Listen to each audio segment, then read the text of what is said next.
The following is a CSPN Media podcast presentation.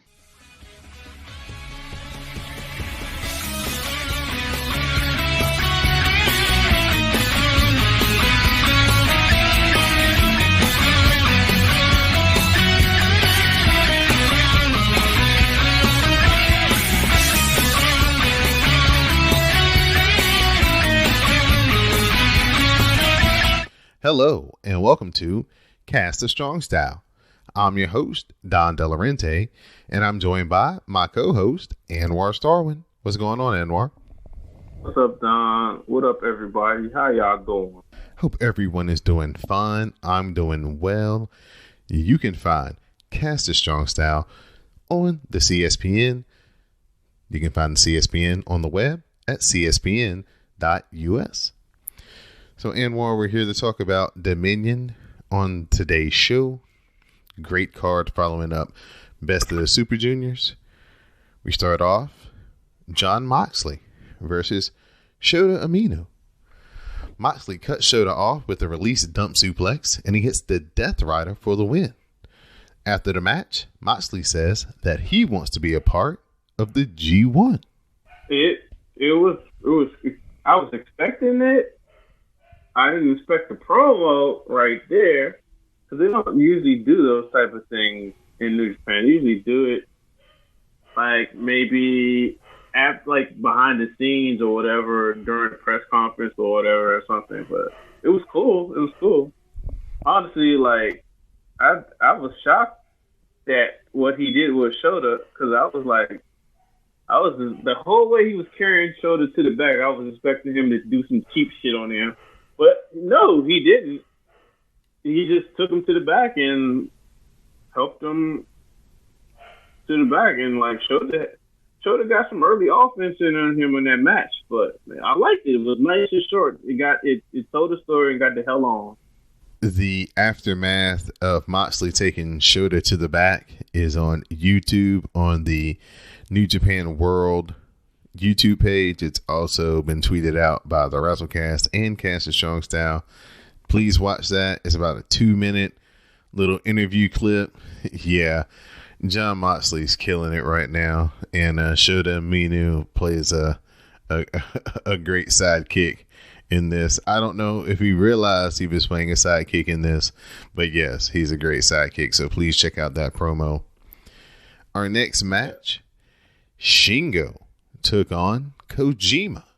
So Shingo, after the Best of the Super Juniors loss to Will Ospreay, said that he felt one of the reasons that he lost to Ospreay was because Ospreay had faced heavyweights and juniors and he was more well-rounded.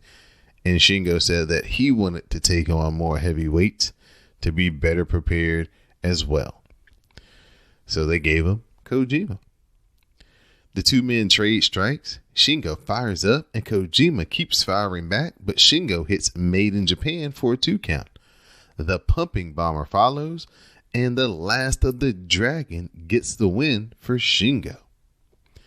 Shingo says he wants more heavyweights and that he also wants to be in this year's G1. It was a good bounce back match for Shingo to give back some of his heat that he lost somewhere versus Ospreay. And it was nice to hear him just say what he wanted. He wanted in on the G1, and added Shingo would give that tournament even more buzz and more fire and would give fresh matchups. I mean, put him in the same block with Ishii, put him in the same block with any number of people. Like, give me Shingo versus Ishii. Give me Shingo versus Goto. Just give me all type of mixtures. I'm here for all of it. New fresh matches. That's what we want. Give the people what they need. I love the way that they were telling the story between the Cozy Lariat and the Pumping Bomber. Mm-hmm. And how, Kojima was standing up to the Pumping Bomber, but Shingo was having a hard time standing up to the Cozy Lariat. I really like the way they were playing that up. Really good storytelling in a short amount of time. Good effort by Kojima. He looked in pretty good shape, and Shingo brought a really good match to him, so I really enjoyed that.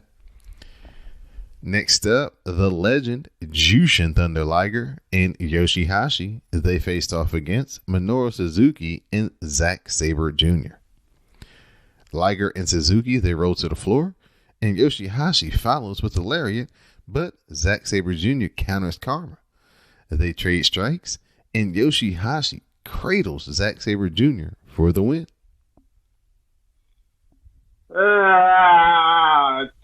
Tacos was slumming this match and only had a hot finish. He got the pin to get a title shot versus Zack Sabre Jr. Everybody else in the match was great. I literally wanted to turn away and take a nap during Yoshihashi's portions of the match. And I'm a dude that is more pro Yoshihashi, but of all the people who could get a title shot at Zack, you give us fucking Yoshihashi. Come on, man. And where the fuck is my man Goto? Goto been missing in action for like how long? Come on, man. It's been a couple of months here since we've seen Goto. You ever seen Goto since I think the end of April, man? Fuck, man. And then I gotta see, like I don't want to see Goto versus Zack Sabre Jr. Like that won't be a good match. Come on, bro. It ain't gonna happen with Yoshihashi. If it would have happened, it would have happened by now. So how many years? Come on now. Every once in a while he has an awesome match, but it's never consistent. Come on, dog. Do better. Tanahashi, Taguchi, and Juice Robinson. They faced off against Jay White, Chase Owens, and Taiji Ishimori. The Jewel Heist connects on Tanahashi, but the package power driver is countered. Juice Robinson hits the left hand of God, and that takes out Jay White on the outside. Tanahashi hits a pretty rough version of the final cut on Chase Owens, and Tanahashi, Taguchi, and Juice Robinson, they get the win. I like seeing Juice stay true to his new character and not dancing and having fun. I mean, I love that version of Juice, but I kind of like to see. I like the consistency he's shown with this new like character or new path, and I also like something Chase did within the match was really smart and awesome. He nailed opposition, then grabbed Jay White, dragged him over to the corner, and tagged into the match. And I was like, really fucking smart, man. Really smart. I just love smart shit like that. And love Tanahashi. He's one of my favorite ever. It's getting kind of hard to watch him sometimes because it's just you work that style, your body will break down, and people give shit for Nakamura for like phoning it in and taking the money and run. But I give Nakamura credit for knowing the fact that I'm this many years old and I know my body can't handle this shit much longer. So I'm gonna just dip and grab the money and enjoy my best life, making money, not doing that much, and surfing. Looking like Nakamura was pretty smart to get the hell out of Dodge. Someone who works the style and whose body hasn't given up on him yet. Ishii challenged Taichi for the never openweight title.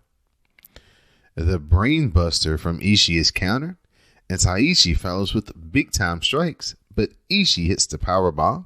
He follows up with the sliding D, and he gets a 2 count.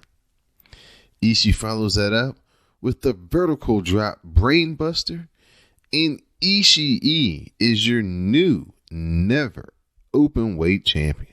Hey man, I was disappointed that my man Taichi did not retain. I wanted him to be in G1 with the title, and it was kind of like, man, you let my man get a defense at least and shit before you just make him drop the title back.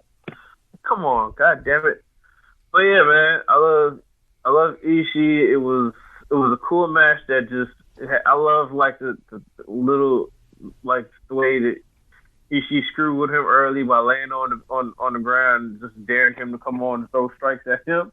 And it had its own unique air of all the matches on the card. And I always love that when on shows a couple things are just uniquely their own thing in a vacuum. And it was a cool ass match. It was one of my favorite matches of the card, actually. So, yep.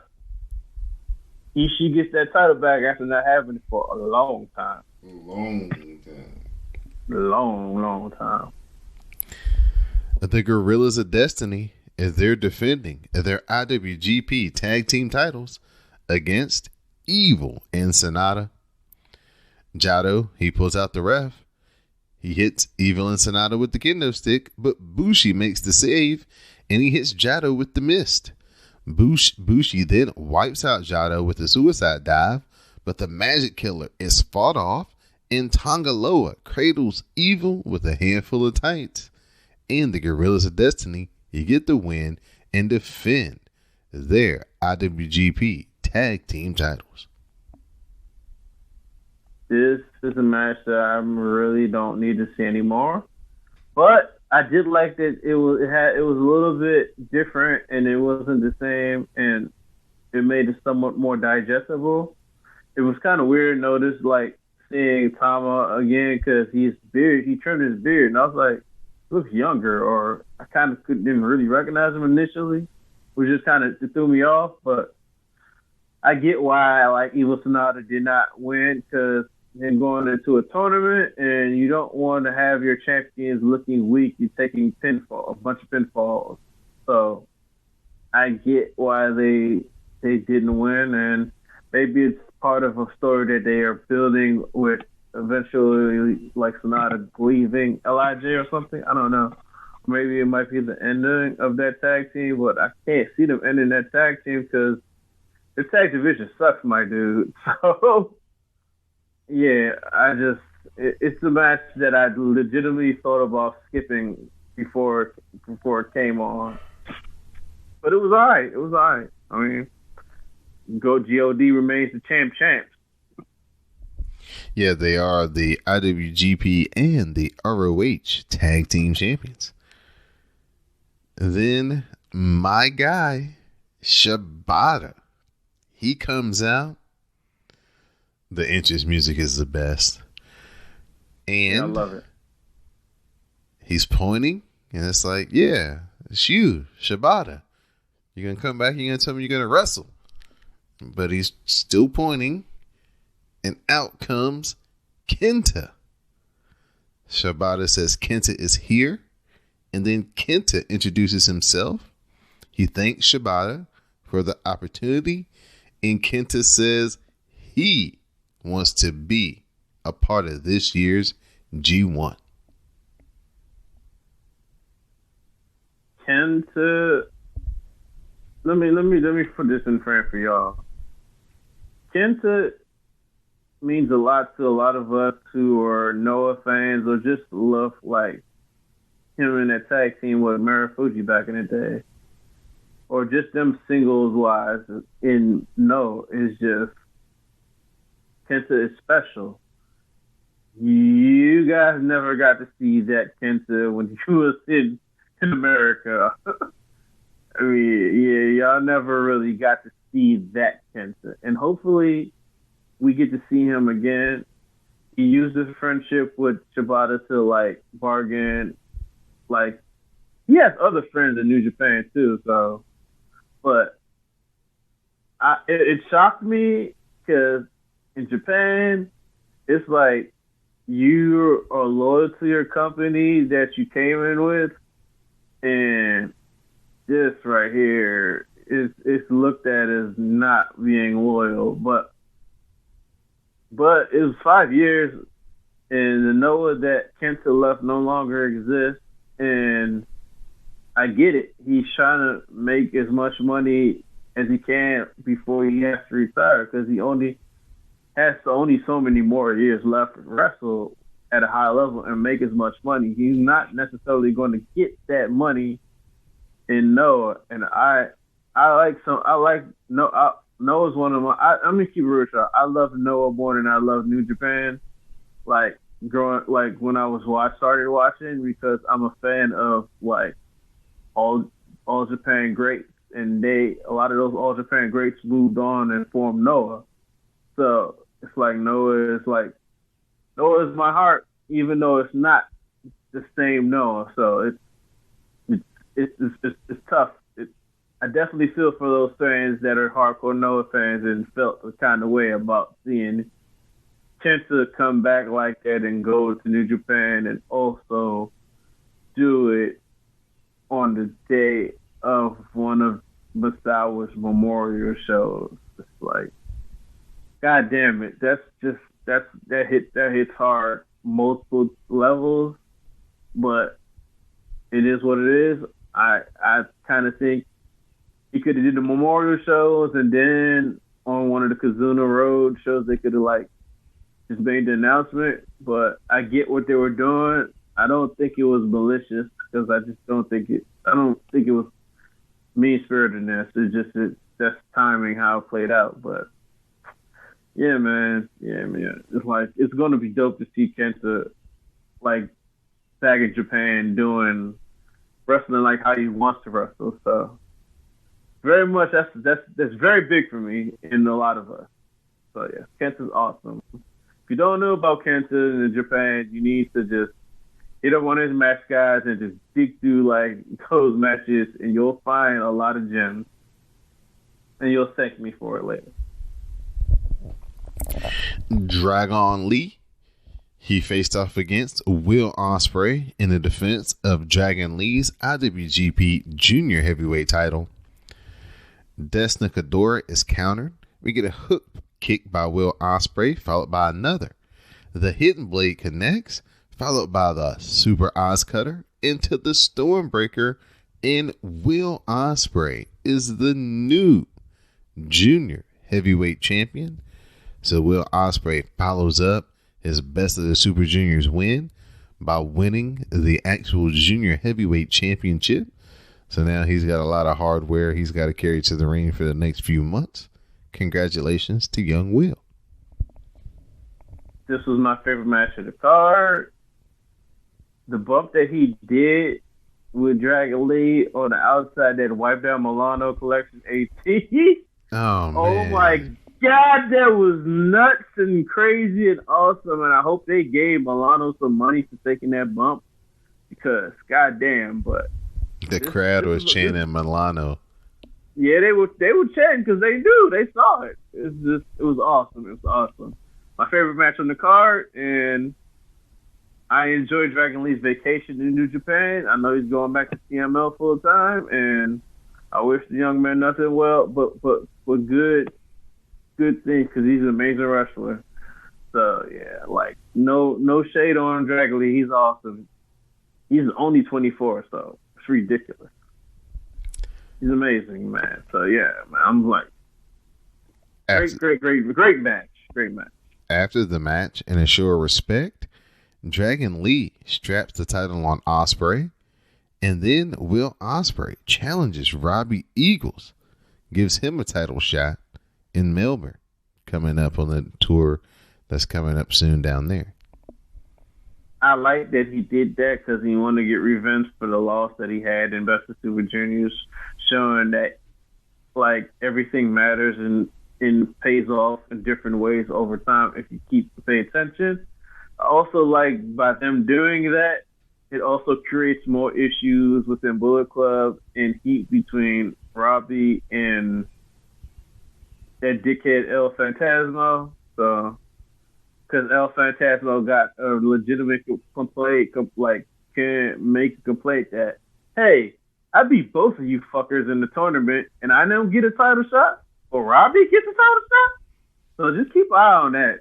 That's something that caught my eye too. It's like, that's one of those payoffs if you just pay attention to stuff. So yeah, man, that was cool. Kota Ibushi versus Naito for the IWGP Intercontinental title. Both men are down. They battle to their feet. Ibushi charges in and he eats an enziguri. Naito hits the reverse tornado DDT for a 2 count. Naito fires up, and the Destino is countered, but then Naito counters into a reverse Rana. So nasty. And Valentina follows for a 2 count. Destino connects, and Naito pins Kota Ibushi, and Naito is your new Intercontinental Champion. They kind of had no choice but to go back to the title, get the title back on Naito, because, like, I think if Ibushi would have beaten him one more time, that would have been 3 times in 1 year, and I think 4 times overall in their last, like, head-to-head singles matches. That's too much, man. So by doing this puts the title back on Naito, opens up his dream of being double champ, and just gives him something to do, even though once it gets G1 time, it don't be no defense. So, it's just, he probably won't. Seeing him win this match makes me wonder, like, okay, does this open up more of an opportunity for Ibushi to win G1? Because in my head, it's like, it's Naito's year. He's gonna do it. So by him, like, why Ibushi dropping this? I was like, oh no. And we were making all them jokes about how many times they would drop each other on their head, and it would be a drinking game. Whew! They got a lot of people feeling a certain type of way with that match right there, but they always doing this shit.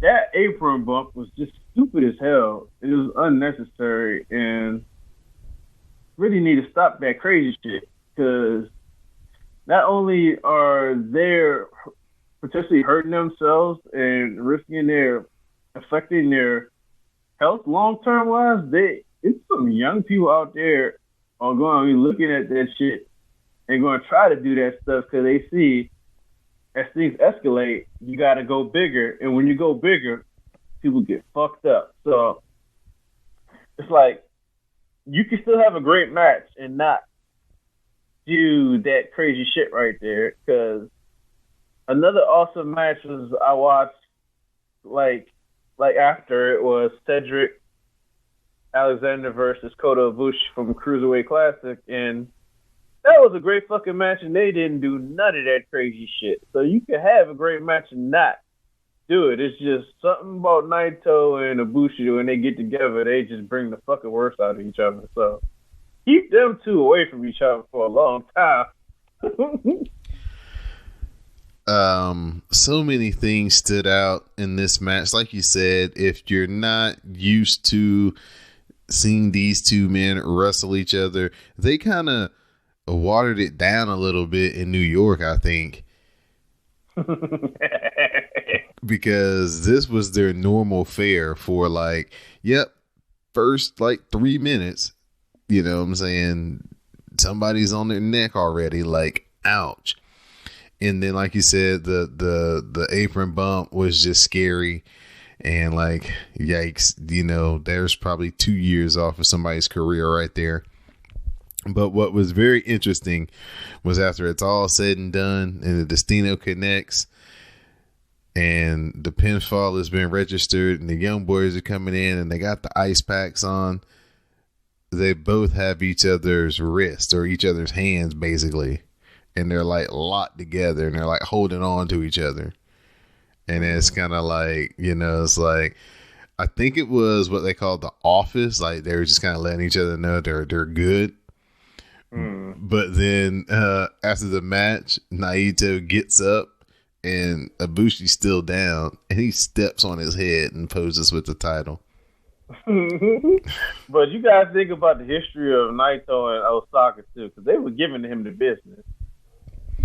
Yeah, that's really giving him the business at that show, and it just fueled him to be even more of a dickhead. So I kind of like when Naito's a dickhead now. So I don't know. This was my favorite match on the show. I agree that Will Ospreay and Dragon Lee had the best match on the show, but that was my personal favorite. So you just like seeing people drop each other on the head, huh? There's just intensity that they wrestle with, man, every time. It's like every time they go hard. It's like never is it fair. It's like when I sit down and I watch this match, I know exactly what's about to happen. And it's just like, hopefully nobody gets hurt. It's kind of like when Dragon Lee wrestles Hiromu. You know, you just hope nobody gets hurt. Yeah, man. It was my second favorite match on the card. Main event of the evening time, the Rainmaker, Okada, defends his IWGP Heavyweight Title against the self-proclaimed Painmaker, Chris Jericho. Jericho counters the Rainmaker into the walls of Jericho. Okada fights, but Jericho pulls him back to the center of the ring, and he transitions into the Lion Tamer. Okada manages to counter out, and he escapes.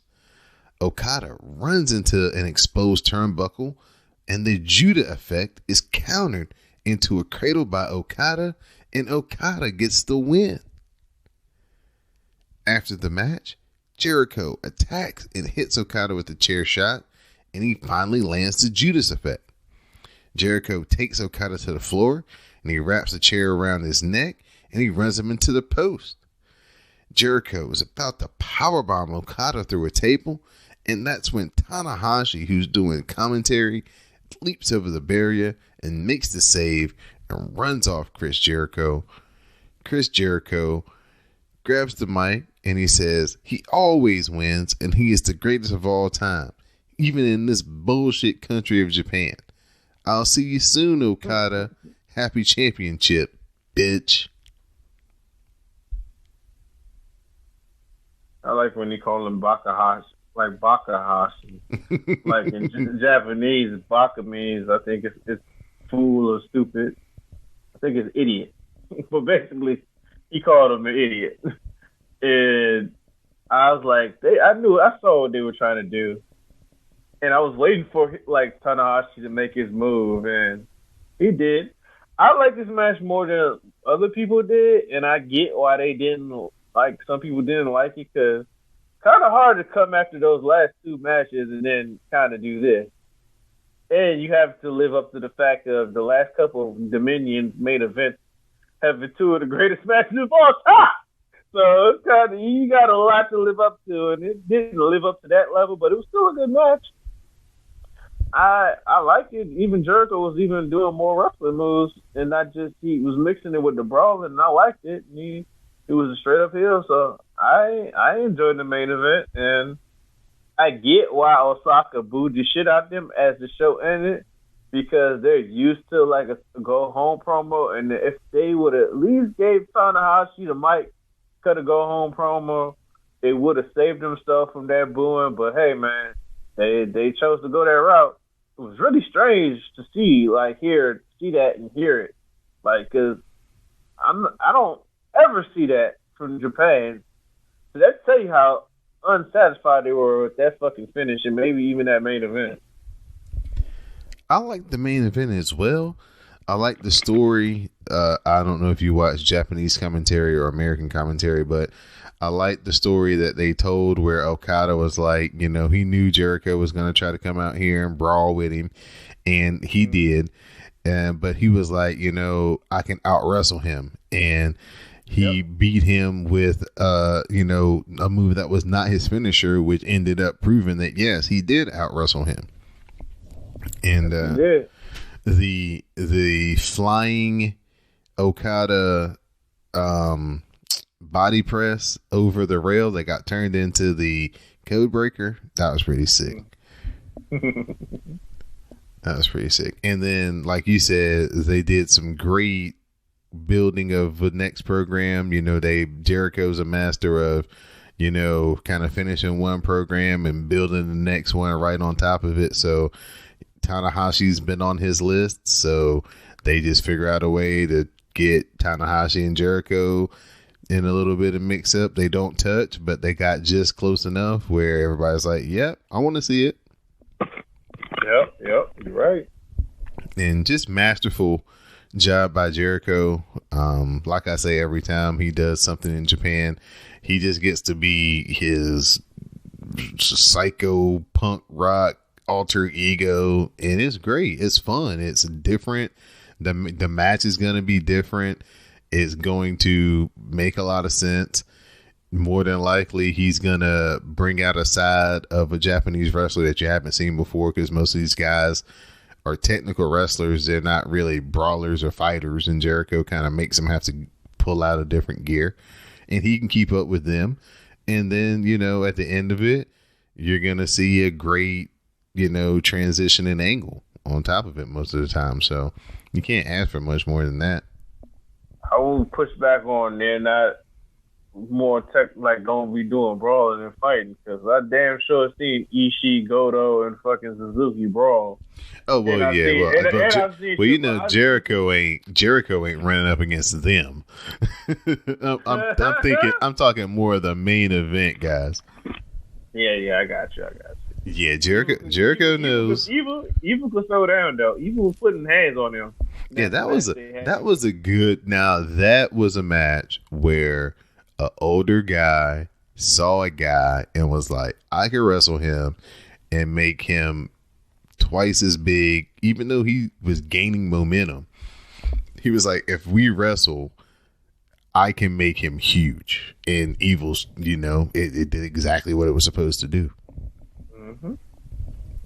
And people will say, hey, yes, that's one of Evil's top 3 matches in New Japan, and came against an old ass man in Chris Jericho. But if, some of these, like him and Dustin Rhodes were talking, it's like, there's not too many of those guys left. And so they got to do all that they can and spread as much of what they know to as many people as they can.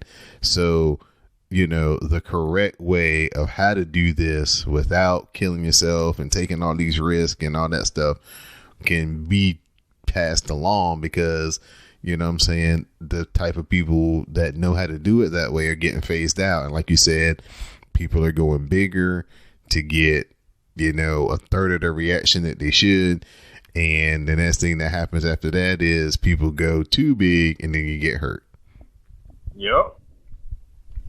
And we don't want Will Ospreay to be one of those guys that, like Chris Jericho, sat him down and was like, look, do you want to be Dynamite or do you want to be Dynamite Kid? It's your choice.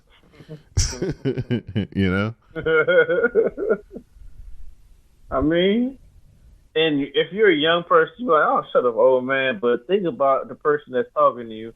Obviously, this person sees your talent, sees what you can be, sees what you can do right now. The fact that he's taking the time to say some shit to you means he realized how special you can be and are. So maybe, just maybe, listen sometimes. It's all right to listen sometimes.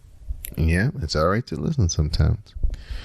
So that brings us to the end of our Dominion review. Anwar Starwin said that Dragon Lee versus Will Ospreay was his match of the night. My personal match of the night, Kota Ibushi versus Naito.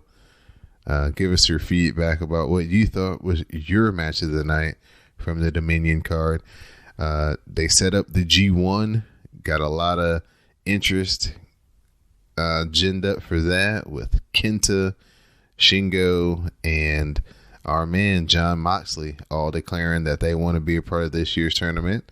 So the announcement will be coming up soon here during the next tour, the Keys Road tour. They'll start announcing the participants and then the blocks, and we'll find out who will all be taking place in this G1's tournament. So hopefully Will Ospreay can get in there. I don't know if that's going to happen or not, because Super J Cup's coming up, and he may be in that since he's the champion.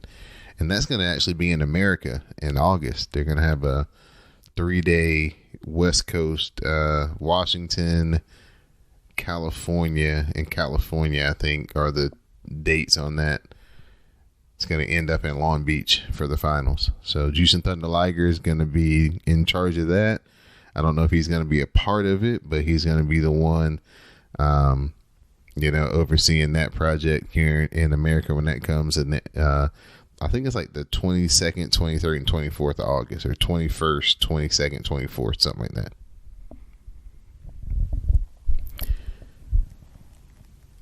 At this point, Anwar, anything else you'd like to add before we go to shout outs and thank yous? I just want to add, like, I was just kind of messing around on Twitter yesterday, and I noticed, like, Cedric Alexander said something, and it's like, I can still wrestle, can I? And I just came in and said, yeah, you can still wrestle.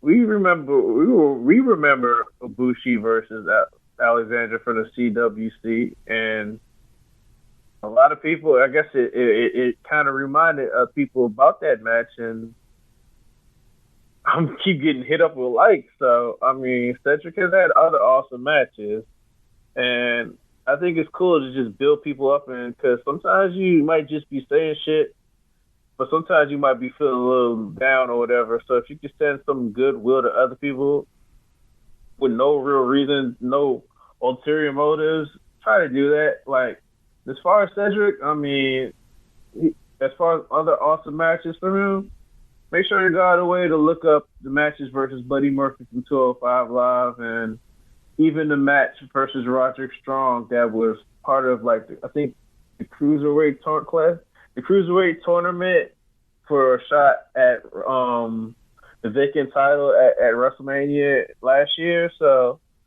those matches, I think he had even some good stuff with Drew Gulak. So just look those joints up and then bask in that man's talent, because he's talented, bro. He's not getting a lot of love like a lot of people in WWE. But I just want to send out some, like, recommendations. And for a shout out to Wasito, Mademoiselle, Jupiter Julep, Ninja Ass. Shout out to Moto, who be in the wind, but it's always love here. And shout out to Terry Boy, because he loyal as fuck, bro. he be up early tweeting with us. So shout out to Terry Boy, man. I'd like to give a shout out to my man, Anwar Starwin. Really good words of encouragement.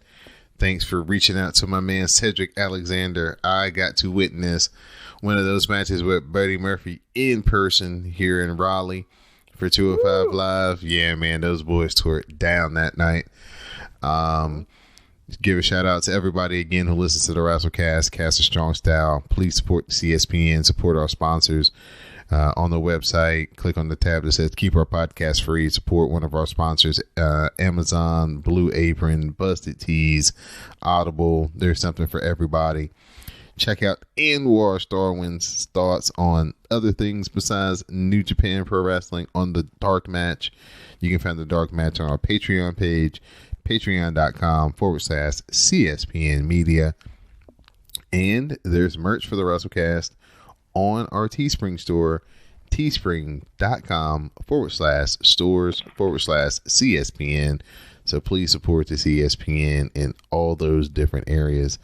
Once again, check out the What We're Watching hashtag. Check out some matches from the Best of the Super Juniors, and also check out our favorite matches from Dominion. If you don't have New Japan, this is a way that you can be in the loop and watch the individual matches if you don't have the time to watch the whole show. So please always try to diversify your wrestling watching, because WWE is in a rut right now and there's a lot of good stuff going on if you just look for it a little bit. So on that note, for my co-host Anwar Starwin, I'm your host Don Delarente, and this has been Cast of Strong Style.